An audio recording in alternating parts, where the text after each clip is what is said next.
Syllabus change होगा तो क्या होगा, कौन सा टॉपिक कटेगा। भाई देखो, तो अलग अलग स्ट्रेटेजी, सर मैं सुबह ये कर लूंगा, शाम को ये कर लूंगा, रात को ये कर लूंगा, ठीक है, रात होगी कुछ नहीं करा। तो 3-4 दिन का जो दिवाली का ब्रेक होगा वो आपके लिए बिल्कुल रिलैक्स्ड ब्रेक नहीं रहता है, मैं आपको पहले बता रहा हूं, ठीक है। आपको कुछ ना कुछ मिलेगा ही, ठीक है। और सो दैट क्या होता है ना, 3-4 दिन के बाद आप दोबारा उठे, ठीक है, तो ऐसा ना हो कि आपको फिर से कंटिन्यूटी बनाने में 3-4 दिन लग जाए, ये भी ध्यान रखिएगा, ठीक है। ब्रेक लेना जरूरी है, लेकिन ऐसा भी ब्रेक ना हो कि पढ़ाई ब्रेक हो जाए, ठीक है। तो वो कंटिन्यूटी कई बच्चे खो देते हैं, हम लोगों ने ये चीज देखी है। दिवाली के बाद सारे बच्चे अपनी अपनी स्ट्रेटेजीज बनाना स्टार्ट कर देते हैं, पता नहीं अचानक से। दिवाली से पहले बहुत अच्छा मौसम लगता है, सब कुछ अच्छा लग रहा होता है, पॉजिटिविटी पॉजिटिविटी आ रही होती है, और जैसे ही दिवाली खत्म होती है उसके साथ जो भी सेलिब्रेशन हैं वो खत्म होती है, फिर उसके साथ लगता है अब तो सर्दियां आ गई, और सर्दियों के बाद तो एग्जाम आएगा, ठीक है। तो उसमें क्या होता है, हाँ, उसमें क्या होता है, फिर बच्चे कहते हैं यहां तक अभी तक मैं सही कर नहीं पाया, अब मैं स्टार्ट करता हूं एक न्यू स्ट्रेटेजी के साथ। फ्रॉम टुडे, हाँ, from today I will do this this this this this, then sleep. होता क्या है, first sleep and think about this this this this and this. सोते सोते कर रहे होते, ठीक है। आप लोगों को मैं पहले ही बता रहा हूं, ठीक है, स्ट्रेटेजी में बिल्कुल भी चेंज करने की कोई आवश्यकता नहीं है, ठीक है। अगर आप में से कई ऐसे लग रहा हो कि यार इससे तो मेरी एफिशिएंसी नहीं आ रही है, तो आप अपना वेस्टेज वाला टाइम जो है ना उसको इंक्लूड करना स्टार्ट करिए किसी तरीके से, ठीक है। मैंने बहुत बहुत सारे बच्चों को देखा है ऐसे, ठीक है। अलग अलग स्ट्रेटेजी, सर मैं सुबह ये कर लूंगा, शाम को ये कर लूंगा, रात को ये कर लूंगा, ठीक है, रात होगी कुछ नहीं करा। तो अब पता है क्या होता है, आप इतना इतना आइडियलिस्टिक प्लान बनाते हैं। मैं तो इसलिए कहता हूं भाई फ्लो के साथ चलो, आपको भी नहीं पता कल क्या होने वाला है, ठीक है। कल कोई इमरजेंसी आ जाए, कल कोई सेलिब्रेशन आ जाए, तो उसमें आपका समय चला जाएगा, फिर आपका सारा प्लान जो आपने 5-6 घंटे लगा के बनाया है, फिर उसके अंदर आप 1-1.5 घंटा और लगाएंगे, उसको मॉडिफाई करेंगे, फिर मॉडिफाई करेंगे। इससे बेटर है कि आपका जो भी समय बर्बाद हो रहा है उसको आप हर समय पर, मतलब हर मोमेंट पर ही कंट्रोल करते रहिए और पढ़ते रहिए। स्ट्रेटेजी का चेंज आपका कब होगा, जेई मेंस 1 के बाद, समझ लीजिए मेरी बात। हाँ, हाँ, रिवीजन देखो, पढ़ने की जो स्ट्रेटेजी चल रही है ये बात मैं आप सभी लोगों को बोलूंगा। हाँ देखो, एक बच्चे ने बोला है सर रिवीजन स्ट्रेट, कुणाल ने, ठीक है, कुणाल यादव ने, ये बात आपकी अब सही है। देखो मैं जिन बच्चों को एड्रेस कर रहा हूं वो कौन से बच्चे होते हैं जो लेक्चर्स देखना बंद कर देते हैं, मैं पीछे का रिवाइज नहीं करूंगा तो मार्क्स कैसे लाऊंगा, मेरे को तो लग रहा है मैं भूल रहा हूं, वो सभी के साथ हो रहा होता है, ठीक है। अब आप क्या करते हैं, आगे वाले चैप्टर्स पे फोकस कम कर देते हैं, मैं यहीं पे बता रहा हूं, यहीं से डिफरेंस स्टार्ट होगा। आगे वाले चैप्टर्स पे आप फोकस कम कर देते हैं, आपको लगता है मैं पीछे से रिवाइज करते आऊंगा और 20 तारीख तक मैं खत्म कर दूंगा सिलेबस, और 20 तारीख तक आपकी खत्म होने की हालत हो जाएगी, सर क्या करें कुछ समझ नहीं आता। क्योंकि नॉर्मल ह्यूमन टेंडेंसी है, जैसे जैसे आप चीजों को मतलब छोड़ के आगे बढ़ते हैं तो आप भूलते हैं चीजें, ठीक है। रिवीजन स्ट्रेटेजी आपके पास होनी चाहिए, ये बात अलग है। अब आप ये देखिए कि आपके जो normal day to day lectures चल रहे हैं, देखो भाई डीपीपी का अभी लोड नहीं लेना है, मैं कई बार बोल चुका हूं, बच्चे क्लास अटेंड नहीं करते हैं, फिर बीच बीच में आते हैं sir DPP pending, module pending, होगा, ठीक है, होगा। आप लोगों ने कोई छोटा मोटा गोल थोड़ा ना लिया है भाई, जून से पढ़ना स्टार्ट किया, 7 महीनों में हम लोग 2 साल की पढ़ाई करेंगे, ठीक है, और सारी चीजों को डेप्थ में बेसिक से हमें देखेंगे, तो ऑब्वियस सी बात है टाइम क्रंच होगा, थोड़ा प्रैक्टिकल सोचा करो, ठीक है। सर दूसरे को कैसे मिल रहा होगा, सभी को नहीं मिल रहा भाई, जिसने पहले से अच्छी तैयारी करी है उसको मिल जाएगा थोड़ा बहुत, ऐसा भी नहीं कि उसको 7 महीने प्रॉपर फ्री मिल गए तुमसे आगे दौड़ निकले, नहीं भाई ऐसा नहीं है। सबका साइकोलॉजिकली यही होता है यार, पता नहीं अगले साल कैसे होगा, पेपर कैसा आएगा, जो मैं पढ़ रहा हूं वही इंपॉर्टेंट है या नहीं है, ये सभी के साथ हो रहा होता है। तो आप उसमें कोई नई चीज से सफर नहीं कर रहे हैं, पहली बात तो ये एक्सेप्ट कर लीजिए। आपको अपनी जो नॉर्मल क्लासेस चल रही हैं उसको मेंटेन करना है, उसका जो इंटरेस्ट आप रख रहे थे कि हाँ यार इसके बाद मैं इतने क्वेश्चन लगा पा रहा हूं, सारे बच्चे लेक्चर्स एंड पीवाईक्यूज पर पलट जाइए बस। अब मैं कह रहा हूं स्टार्टिंग में डीपीपीस क्या क्यों कह रहे थे, मॉड्यूल क्यों कह रहे थे, उसका रीजन एक ही है कि आप एटलीस्ट एक रूटीन हैबिट में आइए, क्योंकि आखिरी में आपकी सिटिंग आवर्स होनी चाहिए। स्टार्टिंग में सिलेबस कम होता है, 1.5 घंटा पढ़ोगे खत्म, सो जाओ खेल लो, बिल्कुल कर सकते हो, लेकिन अब आपको सिटिंग आवर्स देने पड़ेंगे, और वो सिटिंग आवर्स की प्रैक्टिस कौन कराता है, फर्स्ट फेज, ठीक है। अब आप अपने लेक्चर्स को देखिए, आप उसके अंदर के पीवाईक्यूज, और बचा अगर समय फिर से पीवाईक्यूज, दैट्स इट, ठीक है। रिवीजन स्ट्रेटेजी अब आप कैसे बनाएंगे, देखो कोई भी फिक्स रिवीजन स्ट्रेटेजी किसी के लिए काम नहीं करती। अगर आप मेरे से पूछेंगे तो मैं हर बच्चे को, अगर मैं पर्सनली मेरे सामने होता तो मैं हर बच्चे की सिचुएशन देखता कि भाई किसी ने कितना कबाड़ा करा है, किसी ने नहीं करा है, तो उसको क्या करना चाहिए। सबके लिए अलग अलग होता है, ठीक है, सबके लिए अलग अलग होता है। अब बात यह कि आपको आपसे अच्छा तो कोई जान नहीं सकता, आप ही जानते हैं ना आप कितने पानी में और कितने बाहर है, राइट। तो एटलीस्ट थोड़ा सा प्रैक्टिकल होके आप अपने लिए एक सेपरेट प्लान बना सकते हैं, लेकिन ओवर बल्कि प्लान मत बनाना। एक होता है बल्कि, एक ओवर बल्कि। आज ही मैं 10 चैप्टर रिवाइज करूंगा, आज ही मैं 20 चैप्टर करूंगा, नहीं, you don't have to do that. सारे बच्चे वैसे ही सफर कर रहे हैं, छोटा छोटा रिवीजन भी आपको बहुत मदद करेगा, ठीक है। तो आप एक प्लान बना सकते हैं, दिन में 1 घंटा मोर देन बस नोट्स रीड करने हैं। और जो नोट्स रीड करते समय सिर्फ ये नहीं कि न्यूज़पेपर के जैसे रीड करना है, उसके साथ फॉर्मुलेज आपके हाथ से चलते चले, ठीक है। सारे फॉर्मुले, क्वेश्चन पूरे सॉल्व नहीं कर पा रहे, कोई नहीं, कंसेप्ट ये होता था, उसमें फॉर्मुला ये लगता था, कर लेंगे सॉल्व, देखा जाएगा। तो ये चीज आपको मैनेज करनी है। सर डीपीपी लगाएं या नहीं? आ गए उठ के बेटा अभी जैन? मैंने क्या बोला? आप लोग जेई की तैयारी कर रहे हो, थोड़ा कॉमन सेंस रखो। मैं यहां पर एक कॉमन चीज ही तो बोल पाऊंगा ना सभी के लिए। मैंने कहा जैसी आपकी तैयारी चल रही है वैसे आपको कंटिन्यू करना। आप डीपीपी लगाते थे, लगाते रहिए। आप मॉड्यूल लगाते थे, लगाते रहिए। आप क्लास अटेंड करते थे, करते रहिए। आप पीवाईक्यूज लगाते थे, लगाते रहिए। आप कोई एक्स्ट्रा बुक भी करने का समय आपको मिलता है, डेफिनेटली उस चीज को करते रहिए। ये मैंने बात बोली। अब जिन बच्चों के लिए मैं डीपीपी के लिए कह रहा हूं, आप आधी बात सुनते हैं इसलिए आपकी आधी रैंक आई, ठीक है, समझना मेरी बात। मैं ये कह रहा हूं जिन बच्चों को ये लोड हो रहा है कि सर मेरी डीपीपी नहीं हुई, मेरा मॉड्यूल नहीं हुआ, मेरा बैकलॉग हो रखा है, इस चीज को अगर आप बैकलॉग काउंट कर रहे हैं तो मैं बोलूंगा इसको जेईई मेंस 1 से पहले इतना लोड मत लो। होना चाहिए था, ये आपके करिकुलम में है, डेफिनेटली बेनिफिशियल है, आपको करना चाहिए था, लेकिन चलिए मान लिया कि कुछ मिसमैनेजमेंट हुई या नहीं हुई, जो भी है, जो भी रीजन है वो पास्ट में है, पास्ट में छोड़ देते हैं। आप आगे, अगर आपका टाइम ही ऐसा परमिट नहीं कर रहा है, आपको बैकलॉग अपने चैप्टर्स का भी कंप्लीट करना है, आप डीपीपी का लोड फॉर द टाइमिंग कम कर सकते हैं, मैं मना नहीं कर रहा, ठीक है। स्ट्रेस में पढ़ोगे कुछ याद नहीं रहेगा, तो थोड़ा सा स्ट्रेस पॉइंट्स कम भी करो, लेकिन यस दूसरी जगह पर एक ऐसी चीज उठाओ जिससे आपको मोर सेटिस्फेक्शन आएगी कि हाँ यार मेरे चैप्टर्स का बैकलॉग खत्म हो गया है, ठीक है। मैथ्स मैं आता हूं, देखो मैंने हमेशा बोला जिस दिन 8:30 बजे क्लास स्टार्ट होगी तो मैं पहले आपको थोड़ा सा रियलाइन करूंगा, क्योंकि हर हफ्ते में बच्चे इधर उधर भागने लगते हैं, फिर रियलाइन करो, फिर भागते हैं, फिर जो सीधा रास्ते को ना बच्चे कॉम्प्लेक्स कर रहे होते हैं, ठीक है।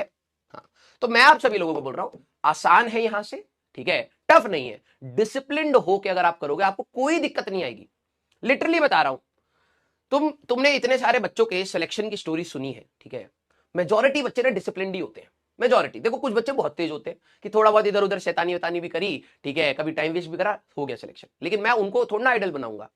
बनने चाहिए, वो लोग भी बनने चाहिए, यार चिल होके भी हो सकता है, लेकिन जो बच्चा सीरियस है और उसको थोड़ी सी मेहनत करने के बाद ही आउटपुट मिल रहा है, तो मैं उसको उसी के हिसाब से, और मेजॉरिटी बच्चे वैसे ही होते हैं, तो मैं मेजॉरिटी के हिसाब से बोलूंगा कि भाई आप लोग ना अपने डिसिप्लिन को मेंटेन रखिएगा, और कोई भी दिक्कत नहीं है, चीजें छूटती है, छूटने दीजिए, लेकिन यस आप उसका लोड मत लीजिए कि भाई छूट रहा है, आप इस चीज का थोड़ा सा स्ट्रेस ले लीजिए कि यार इसको कैसे मैनेज करें कि ये कवर अप हो जाए, समझ रहे?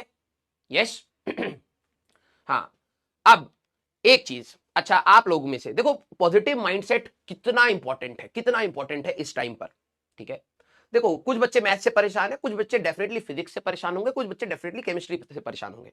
जब आप मेरे से कोई राय लेंगे तो मैं एक कॉमन राय दूंगा, मैं कई बार बोल चुका हूं, क्योंकि कई बच्चे इस चीज को नहीं समझ पाते, क्योंकि आपको आपके स्क्रीन पे क्या लगता है, राजवंश सर बोल रहे हैं, आपको लगता है वो आपके लिए बोल रहे हैं, और ये बात फील होती है, मेरे को भी लगता है ये बात फील होती है, क्योंकि हम भी जब वीडियो देखते हैं तो हमें लगता है ये तो हमें ही बोला गया यार, ठीक है। तो लेकिन मैं आपको एक बात बोल रहा हूं कि बेटा मैं बहुत सारे बच्चों को एड्रेस कर रहा हूं, सब लोग एक पेज पर या एक लेवल पर नहीं है, सब आगे पीछे हैं, और मेरे को सबको आगे ले जाना है, ठीक है।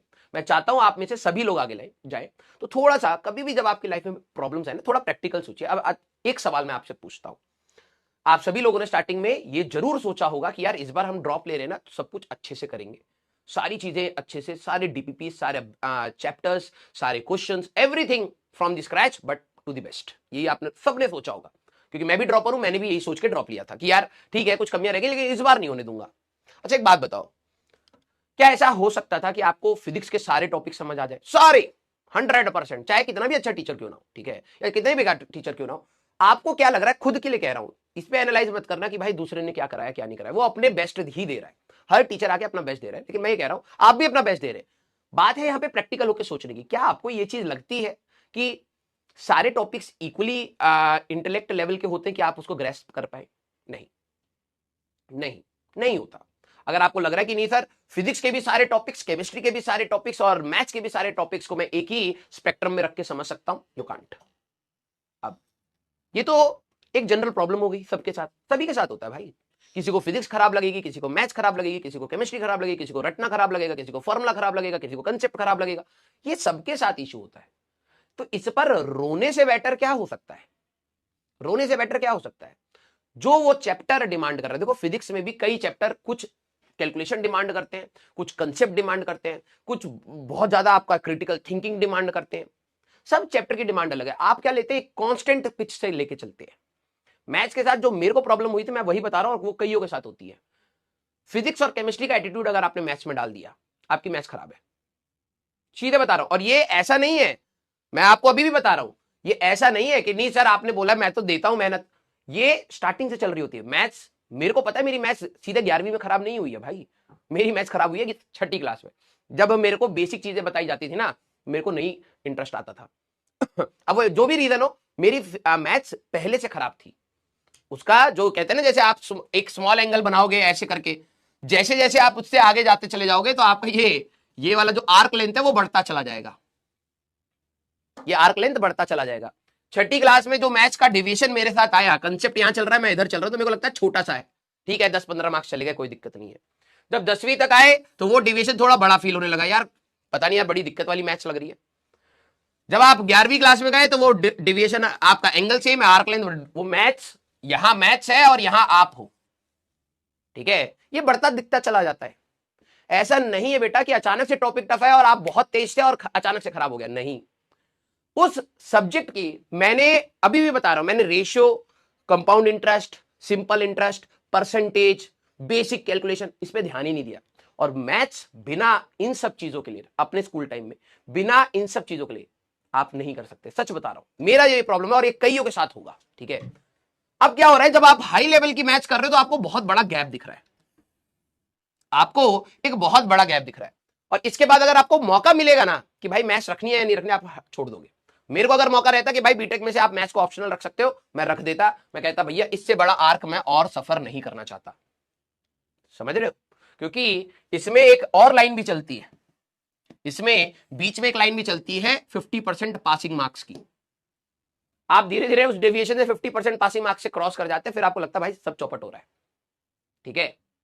हाँ, तो मैं आप सभी लोगों, ये 6th क्लास की बेसिक प्रॉब्लम है, ठीक है। अब आप क्या करते हैं, आप मैथ्स को भी उसी एटीट्यूड से सॉल्व कर रहे हैं। भाई देखो सबका ना अलग अलग सब्जेक्ट होता है, कईयों को मैथ्स बहुत अच्छी लगती है, ठीक है। और मैंने देखे ऐसे बच्चे, और आप में से भी कई बच्चे होते हैं, मेरे को ऐसा लगता है यार जिसको मैथ्स बहुत अच्छी लगती है ना, वो सही में बहुत इंटेलिजेंट है, क्योंकि मेरे को नहीं समझ आती थी, है ना। अब जिसको फिजिक्स बहुत अच्छी लगती है, कई लोग कहते हैं बहुत लॉजिकल बंदा होगा, सबका अपना अपना एक पर्सपेक्टिव बन जाता है। मैं बस आपको कह रहा हूं हर सब्जेक्ट अलग डिमांड क्रिएट करता है। मैथ्स में अगर आपने घिसा नहीं अपने आप को तो कुछ नहीं पाया, सीधी सी बात है, सीधी सी बात है। आपको मैथ्स के लिए कलम चलानी पड़ेगी, समय देना पड़ेगा। अब टाइम बाउंड होके जिनके दिमाग में रहता है ना कि यार मेरे से तो 5 मिनट में एक सवाल हो ही जाना चाहिए, जब आप वीक हैं तो ये चीज जो आप फिजिक्स और केमिस्ट्री में कर रहे हैं, फिजिक्स में हो सकता है आप 10 मिनट में 2 सवाल निपटा दे रहे हो, या हो सकता है 3 सवाल निपटा दे रहे हो, ठीक है। केमिस्ट्री में हो सकता है उससे और तेज कर रहे हो, जिनकी केमिस्ट्री स्ट्रांग होगी। अब वो क्या करता है ना, केमिस्ट्री में कंफर्ट जोन मिल रहा है, मैथ्स में जा रहा है तो वो टाइम दिमाग में घुसा पड़ा है, यार 2 मिनट में वहां हो रहा है, यहाँ पे तो 5-5 मिनट हो गए। अपनी स्पीड को स्लो होते हुए एक्सेप्ट ही नहीं कर पाते कि मैं यहां पर स्लो हो रहा हूं। अब वो इंपेशेंस जो है ना, वही आपको खा जाती है। फिर आपको लगता है यार इसको काम करते हैं, इंपॉर्टेंट पढ़ते हैं और केमिस्ट्री से स्कोर मारेंगे, केमिस्ट्री ले जाके सेचुरेट कर देगी 60-70 मार्क पे, उसके बाद तो भाई उसमें भी दिमाग चाहिए, है ना। मैथ्स यहीं पे रहेगी।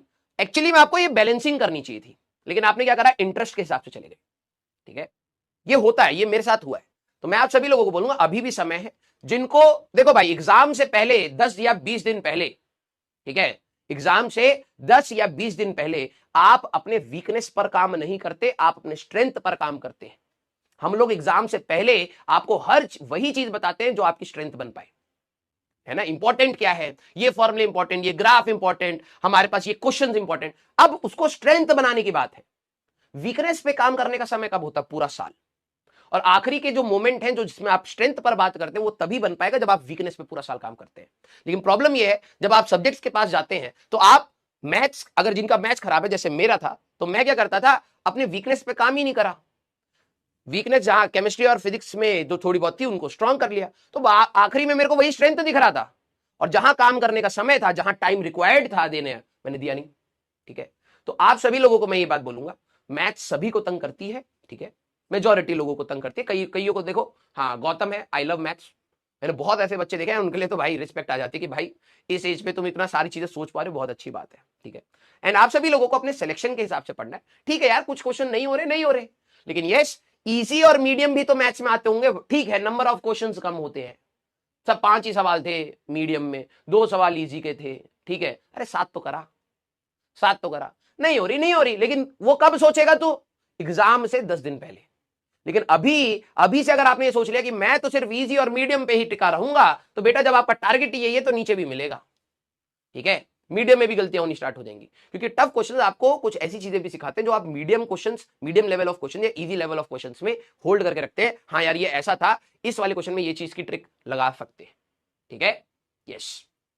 सिलेबस का कोई लोड नहीं है, मैं तो इन सब चीजों से बिलीव नहीं करता, पता नहीं आप लोग इतना क्यों सोचते हो सिलेबस चेंज होगा तो क्या होगा, कौन सा टॉपिक कटेगा। भाई देखो, टॉपिक कटना होगा ना तो कट जाएगा, ठीक है, अगर आप इसमें ज्यादा सोचोगे तो फिर आपका भी कट जाएगा। मान लो हम लोगों ने कम्युनिकेशन पढ़ लिया है, मान लो कम्युनिकेशन हम लोगों ने पढ़ लिया, कल कोई आ जाती है नोटिफिकेशन कम्युनिकेशन हट गया, क्या चला गया, क्या चला गया, 1.5 घंटे की मेहनत, 1.5 घंटे की मेहनत चली गई आपकी, उसके लिए आप रोगे। भाई नॉलेज भी तो पाई ना, कुछ सीखा भी तो ना, ठीक है, उसकी एक्सेप्टेंस कहां गई, ठीक है। मेडिकल में कुछ टॉपिक्स कटे हैं, फिजिक्स अभी तक हमारे लिए कोई ऐसी नोटिफिकेशन नहीं है, तो आप क्यों लोड ले रहे हो, सर उनका सिलेबस कट गया जेलसी में, हमें हमारा भी सिलेबस कम कर दो, अरे गधे इंसान पढ़ाई कर, हाँ, ओवर पैम्पर्ड चल रहे हो, पैम्पर्ड वो वाला नहीं, पैम्पर्स, ओवर पैम्पर्ड मतलब हर चीज के लिए तुम्हें, उनको कर दिया हमें भी कर दो, हम भी स्ट्रेस में हैं। अरे यार लाइफ में स्ट्रेस आता रहेगा, चुपचाप पढ़ाई करते रहो, और क्या। ऐसे तो मैं भी सोच लेता यार मेडिकल वालों के ना कुछ टॉपिक्स कट रहे हैं, अभी इसको पढ़ाता नहीं हूं, बाद में कर लेंगे, अगर क्या पता कट, अरे कटना होगा कट जाएगा, ठीक है, क्या दिक्कत है, और क्या, अभी तो है ना टारगेट में, अभी करो, पता लगे नहीं कटे, बैठे पढ़े, हाँ ये करा देंगे बाद में, कट भी जाएगा, हो जाएगा समय बच जाए, पता लगे कटे ही नहीं, ऊपर से एक चैप्टर और जोड़ दिया उन्होंने, है? भाई ओ देखो, एक साफ सीधी बात बताता हूं, अपनी किस्मत पे ना ज्यादा घमंड मत करना, सीधी सी बात है, आपको लगेगा आपके लिए बहुत कुछ अच्छा हो जाएगा, 0 मान के चलना, क्योंकि जितना भी खराब होगा वो आप ही के साथ हो रहा होगा, ठीक है, तो मैं ये चीज मान के चलता हूं, ठीक है, प्रिपेयर फॉर दी वर्स्ट, जितना बुरा हो सकता है, मैं तो ये भी मानता हूं कि आखिरी में हो सकता है एक चैप्टर और जोड़ दे कि भाई ये टॉपिक और पढ़ लेना, हमारे में एडवांस में ईएमएस और जोड़ दिया, वहां कट रहे सिलेबस, यहां जोड़े जा रहे हैं, पता लगे कम्युनिकेशन को क्यों नहीं जोड़ रहे, इसलिए नहीं जोड़ रहे भाई साहब, क्योंकि ये थोड़ा इंजीनियरिंग टच, अगर एडवांस छेड़ देगा ना तो यहाँ आधे लोग वो हो जाएंगे।